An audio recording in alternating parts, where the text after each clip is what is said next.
हमारे साथ अल्पसंख्यक विभाग के हमारे राज्य मंत्री माननीय दानिश आजाद अंसारी हैं, प्रमुख सचिव हिमांशु जी, विशेष सचिव पांडे जी, डायरेक्टर अपने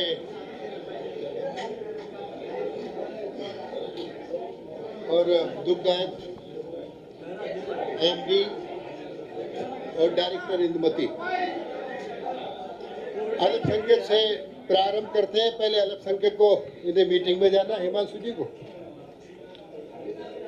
प्रधानमंत्री जन विकास कार्यक्रम के अंतर्गत 12 नवीन पेयजल परियोजनाओं का इस 100 दिनों में 100% कार्य पूर्ण हो गया है और अल्पसंख्यक बहुल क्षेत्र में पेयजल की व्यवस्था पूरी कर दी गई है। इस योजना अंतर्गत शिक्षा, स्वास्थ्य, खेल इत्यादि के लिए 62+52 करोड़ रुपया 15 नवीन परियोजनाओं के लिए शिलान्यास जारी कर दिया गया है।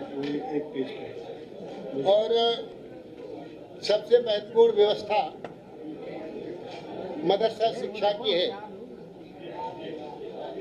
मदरसा शिक्षा में infrastructure development in minority institutions, इसके लिए 5.42 करोड़ रुपया बजट में व्यवस्था कर दी गई।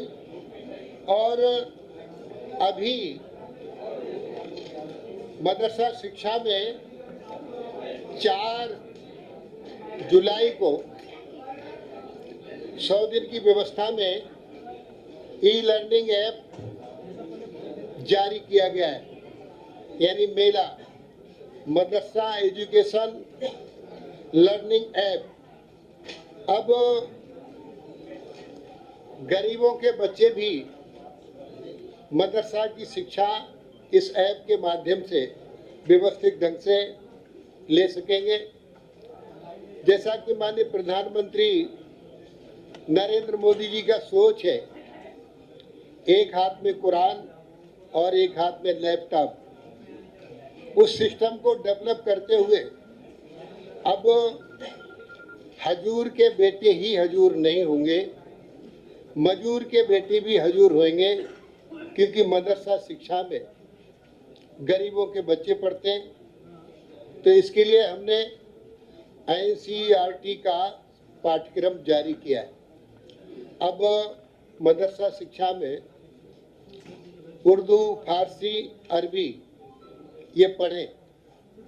इसके साथ साथ मदरसा शिक्षा को आधुनिकता और राष्ट्रीयता से जोड़ते हुए हिंदी, अंग्रेजी, गणित, विज्ञान, सामाजिक विषय और महान पुरुषों का इतिहास ये पढ़ाने के लिए भी व्यवस्था की गई है। राष्ट्रीयता से जोड़ने के लिए राष्ट्रीय गान भी कराया जा रहा है। इस तरीके से मदरसा शिक्षा की कुछ आवश्यक बातें थी जो हमने बता दी गई हैं। और इस बार पहली बार जब से माननीय मुख्यमंत्री योगी आदित्यनाथ जी बने, ये खादिमुल हुज्जाज यानी हज सेवक पहले नहीं जाते थे। 2017 से ही जो हज यात्रियों की सेवा के लिए खादिमुल हुज्जाज भेजे जा रहे हैं और इनका पूरा खर्चा सरकार उठाती है। इस बार 50 हज सेवकों को भेजा गया है। हज यात्रा में लखनऊ इम्बार्केशन से 4,256 और नई दिल्ली इम्बार्केशन से 3,196। इस प्रकार उत्तर प्रदेश से कुल 7,452 हज यात्री भेजे गए। ये कुछ 100 दिन की व्यवस्था के कार्य हमने बता दिए। और अब हम आप लोग कुछ पूछेंगे, दूसरा विभाग ले लें। धन्यवाद। आप इसके बाद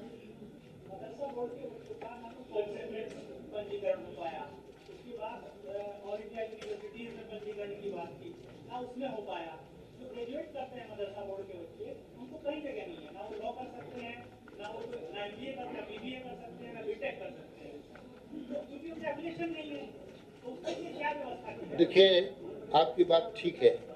जैसे हमारी अभी ITI चल रही है अल्पसंख्यक विभाग के बच्चों को पढ़ाने के लिए, तो ITI में मान्यता NCERT की नहीं है और वैसे भी नहीं है, तो इसको हम अब थोड़ा व्यवस्थित करने के लिए NCERT की मान्यता तभी जब ITI में एडमिशन तभी देंगे, ये ITI को तभी खोलेंगे जब इस तरीके के मानक पूरा करेंगे। जहां आप बात करते हो उच्च शिक्षा की, सच में इस बार अभी लैपटॉप बांटने का भी काम किया है और रुपया भी उन्हें देने का काम किया है, और जिस तरीके से उच्च शिक्षा में जहां आवश्यकता होगी योगी सरकार उससे पीछे नहीं है। मुस्लिम बच्चों यानी अल्पसंख्यक बच्चों को भी अच्छी शिक्षा की व्यवस्था हम कर रहे हैं। करेंगे इसको जी, प्रक्रिया में है। अब आगे ले लें, हो जाएगा सब प्रक्रिया ऐसा है जी।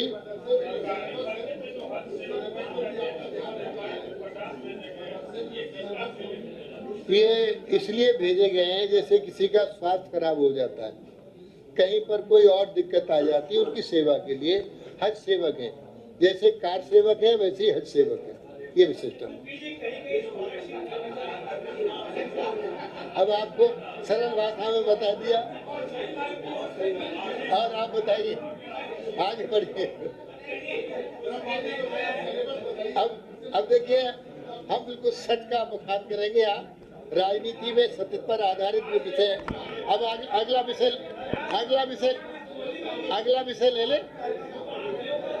विषय ले लें। धन्यवाद।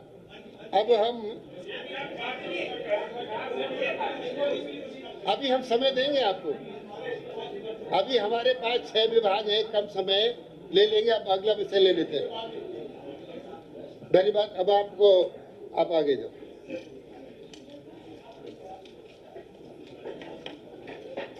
अब हम पशुपालन विभाग पर आपका ध्यान आकर्षित करना चाहेंगे। भारतीय सभ्यता में पशुधन का महत्वपूर्ण योगदान है, और सच में धन की श्रेणियों में सबसे पहली पंक्ति में गाय का स्थान है। गाय, हाथी, घोड़ा, और इसके बाद रतन, सोना, चांदी, रुपया, पैसा बाद में। ये धन की श्रेणी है। और सच में अब इसी श्रृंखला में योगी सरकार गौवंश को संरक्षित और सुरक्षित रखने के लिए पूरा फोकस दे रही है। हमारा गौवंश निराश्रित ना हो। अब बरसात का समय आ रहा है। हमने अपने पूरे विभागीय अधिकारियों को स्वयं लगकर 75 जिलों में हमने भूसा कलेक्ट कराया, भूसा बैंक बनाए।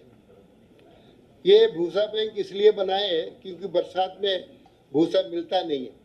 हर जिले में 75 जिलों में 3574 हमने भूसा बैंक बनाए हैं, और इन बैंकों में 3,26,000 टन भूसा एकत्र करा दिया है। गौवंश सुरक्षा सरकार की प्राथमिकता है, और अभी हमारे पास निराश्रित गौ आश्रय स्थल 6,222 हैं, जिनमें 8,55,000 गौवंश संरक्षित कर दिया है। हम भरण पोषण के लिए 900 रुपये प्रति गाय देते हैं, और गौ संरक्षण पोर्टल का भी निर्माण किया जा रहा है, जिस पर शिकायत करके सूचना देकर उस पर हम पूरी कार्रवाई करेंगे। इसमें एंड्रॉयड मोबाइल ऐप भी विकसित किया है।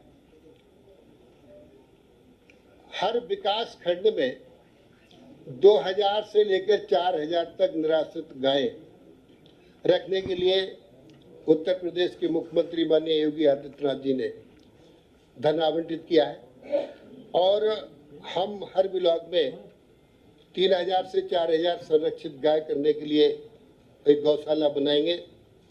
और ये गौशालाएं हमारी आत्मनिर्भर गौशालाएं होंगी। देसी गायों का मैंने कई बार कहा है कि देसी गाय का दूध अमृत है, और देसी गाय दूध कम देती है।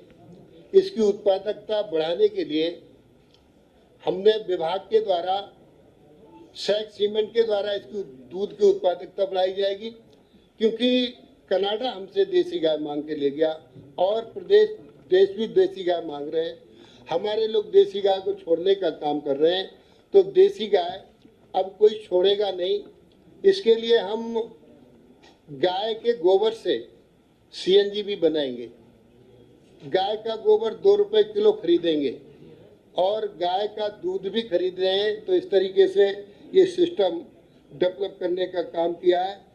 दूसरा, जो गोचर भूमियां हैं जिन पर भूमाफियाओं के कब्जे हैं, जिलाधिकारियों को निर्देशित करते हुए माननीय मुख्यमंत्री जी ने आदेश किया है, गोचर भूमियों को चिन्हित करके उन्हें छुड़वाने का काम किया गया है और साथ ही उनमें हरा चारा बुवाकर गौ आश्रय स्थल पर गायों को चारा भूसे के प्रबंध के साथ साथ हरे चारे की व्यवस्था की गई है।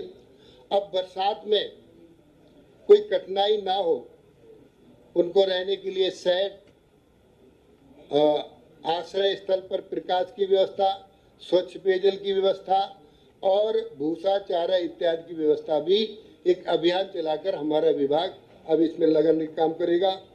संचारी रोगों से बचाव के लिए हमने टीकाकरण का भी काम किया है, ताकि जब पशुपालक की गाय भैंस बैल जब मरता है तो ऐसे दुख होता है जैसे कोई परिवार का सदस्य खत्म हो गया हो, तो इस तरीके की कोई कठिनाई ना आवे।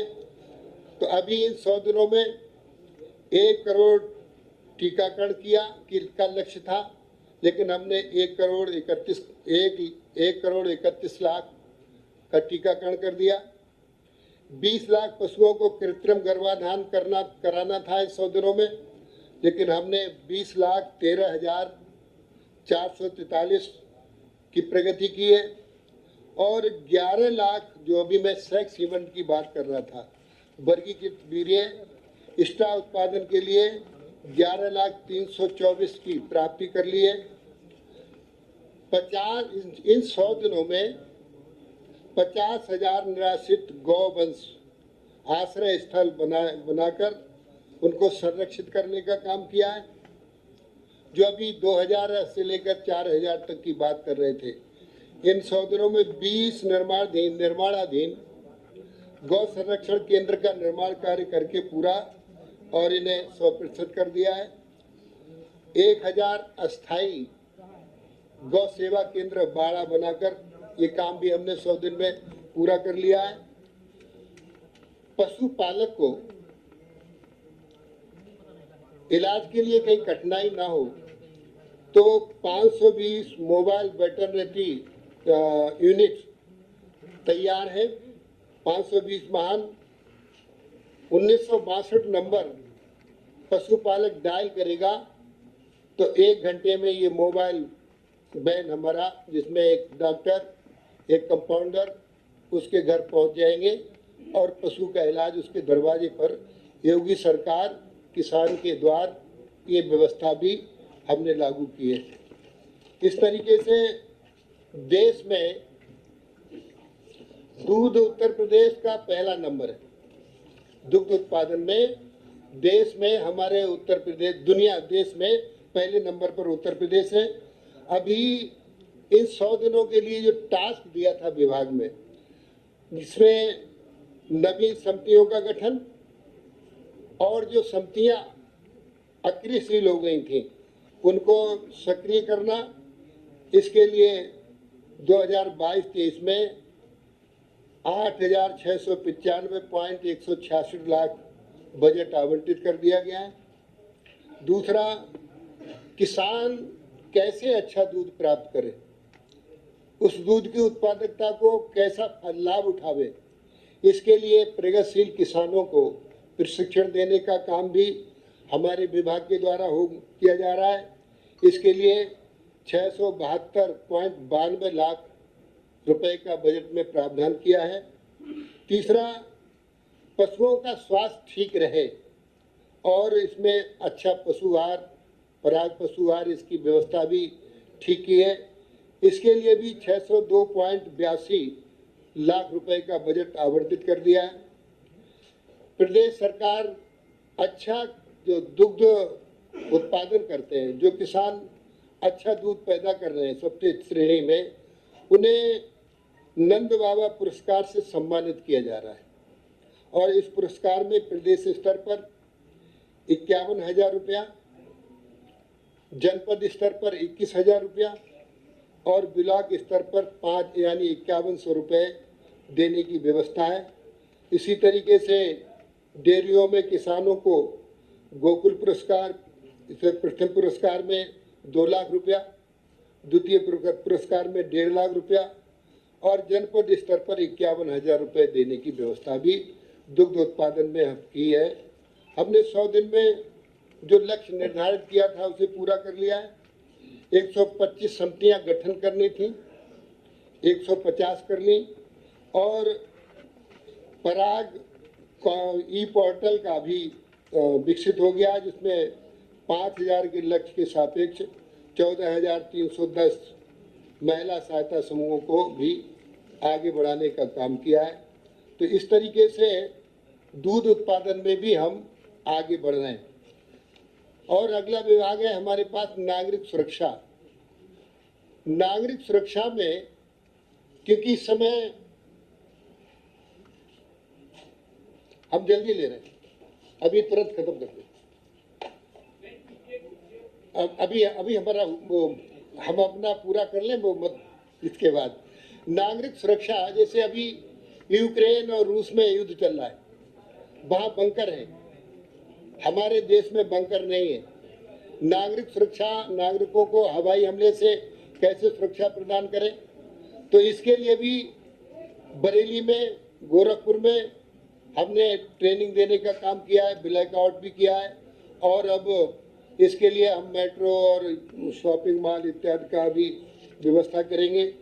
अभी हम नागरिक सुरक्षा में 9 से 51 स्वयं सेवकों की भर्ती करनी थी, जिसमें से 1621 स्वयं सेवकों को प्रशिक्षित कर दिया है और हर समय पर जो हमारे नागरिक सुरक्षा में जो सिविल डिफेंस में लगे अधिकारी हैं, समय समय पर कोरोना में भी इन्हें काम किया था और इस समय आज़ादी के अमृत महोत्सव पर तिरंगा रैली का आयोजन, देशभक्त महापुरुषों का, स्वतंत्रता संग्राम सेनानियों का, शहीदों के याद में स्मृति में प्रदर्शनी कराना इत्यादि का काम भी हम लोग लगातार इसमें कर रहे हैं। कुछ विभागों में है हमारा ये विभाग। तो नागरिक सुरक्षा एक अच्छा और नया विभाग तो नहीं है, तो पुराना, लेकिन इसको लोग जानते नहीं थे नागरिक सुरक्षा क्या है। तो इसको हम समय समय पर लखनऊ में भी प्रेजेंटेशन करेंगे ब्लैक आउट इत्यादि का, तो हम आपको आमंत्रित करेंगे कि हवाई हमले से कैसे बचेंगे। बाकायदा ब्लैक आउट होगा और बाकी हवाई हमले इत्यादि होते हैं तो बम इत्यादि भी डुप्लीकेट, असली नहीं, ओरिजिनल डुप्लीकेट बम नहीं, डुप्लीकेट बम छोड़ते हैं तो उससे एक ईजाद होता है। और बंधुओं, एक विभाग राजनीतिक पेंशन है। इस समय स्वतंत्रता संग्राम सेनानी, इसका कोई विकास का काम हम नहीं करते। इसमें स्वतंत्रता संग्राम सेनानी इस समय प्रदेश में 39 हैं जो मरते मरते बचे हैं देश को आज़ाद करने के बाद, लेकिन इसके परिवार के 1051 हैं। लोकतंत्र सेनानी 4,992 हैं। इस तरीके से सब इनको 25,000 रुपया महीना दिया जा रहा है। मृतक होने पर इनको राजकीय सम्मान से अंत्येष्टि की जाती है। बस में जाने का इनको प्रबंध है, लखनऊ में ठहरने की व्यवस्था है, मथुरा में ठहरने की व्यवस्था है। इस तरीके से ये सारा सिस्टम नट सेल में 25,000 25,000 हाँ, ये स्वतंत्रता संग्राम सेनानी को 25,000, लोकतंत्र को 20,000। इन्होंने मांग की है 25,000। अभी नहीं। सरकार की बात पूरी हो गई। हाँ, उत्तर प्रदेश में आप भी किसान हैं, आप भी किसान हैं। उत्तर प्रदेश में जो मेन समस्या जिस पर आपने गौवंश की बात की है, पूरे 5 साल के अंदर एक दिन भी गाय या जो भी खर्च हो वो ऐसा नहीं रहा क्योंकि आपने से नियंत्रित किया गया। हाईवे पर एक गाय क्रॉस मारती है, एक गौवंश क्रॉस मारता है, पूरा का पूरा परिवार एक शब्द में पड़ जाता है। ये एक सबसे बड़ी समस्या वो हाईवे पर आपको दिखती है। आप एक तो क्वारंटाइन व्यवस्था की कि गौवंश को वनों में भेजा जाता है। आप जो व्यवस्था थी ऐसा कदम क्यों नहीं उठाते हैं और इतना पैसा खर्च करिए इस बात पर कि आप गौवंश के ऊपर पैसा खर्च करना। देखिए आपके भाव को मैं समझ गया। मैं इस मंच से आपको अपने विभाग के सामने आश्वस्त करना चाहता हूं, निराश्रित गौवंश दिसंबर 2022 तक किसानों के खेतों में, सड़कों पर, शहरों में समस्या का सबब नहीं बनेगा। हम इन सबको 2022 आने तक गौ आश्रय स्थल पर पहुंचाकर इनको अच्छी व्यवस्था करेंगे, भरण पोषण करेंगे। अब हो गया।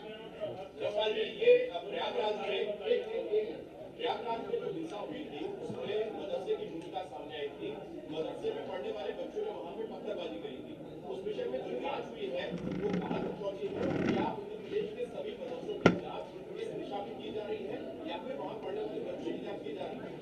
देखिए, आपका अच्छा प्रश्न इसलिए है, जब हम अभी मदरसा शिक्षा का ऐप जारी कर रहे थे, एक बड़े उम्र के व्यक्ति को हमने अच्छे अंक प्राप्त करने का प्रमाण पत्र दिया तो अपने अध्यक्ष से पूछा कि क्या इसमें उम्र का प्रतिबंध नहीं है?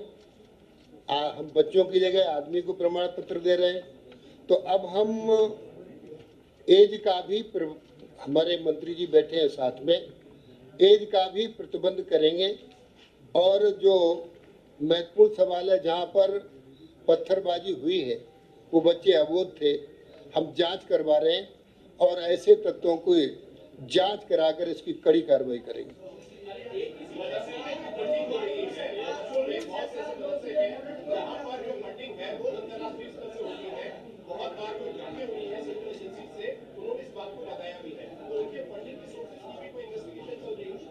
देखिए, वास्तव में मदरसा, हमने आपको पहले ही कहा था, मदरसा राष्ट्रीय विचारधारा से ओतप्रोत हो। अब योगी सरकार में और मोदी जी के नेतृत्व में, मोदी जी के सपनों का उत्तर प्रदेश बने, उत्तर प्रदेश के मुख्यमंत्री योगी आदित्यनाथ जी पूरा प्रयास कर रहे हैं। अब मदरसे की शिक्षा आतंकवादियों को नहीं पनपाने का काम करेगी। मदरसा शिक्षा मदरसे के बच्चों को आदर्श नागरिक बनाने का काम करेगी।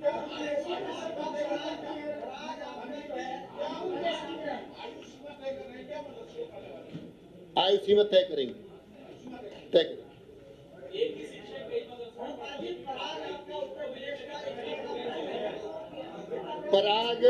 पराग में वास्तव में कठिनाई है। पराग को हम अमूल से अच्छा करेंगे।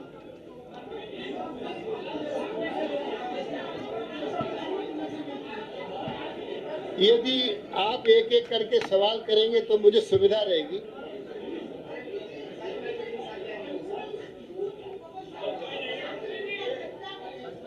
देखिए, अमूल तो पहले दूध बनाता ही नहीं था, अमूल तो बटर बनाता था। हम पहले दूध बनाते थे। पराग के दूध की बड़ी गुणवत्ता है। हमारा प्रचार कम है, हमारा प्रसार कम है। हम आपसे अनुरोध करेंगे कि आप पराग का ही दूध पिए, जिसकी गुणवत्ता 6 महीने तक पराग, सच बता रहा हूँ, 6 महीने तक पराग के दूध का जो पाउच है उसकी विटामिन में कोई कमी नहीं आने वाली। इतना बढ़िया पराग का दूध।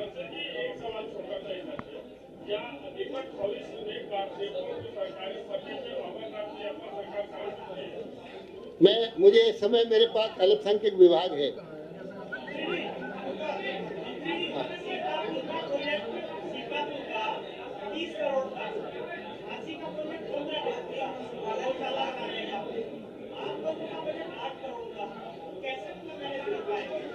देखिए, माननीय योगी आदित्यनाथ जी ने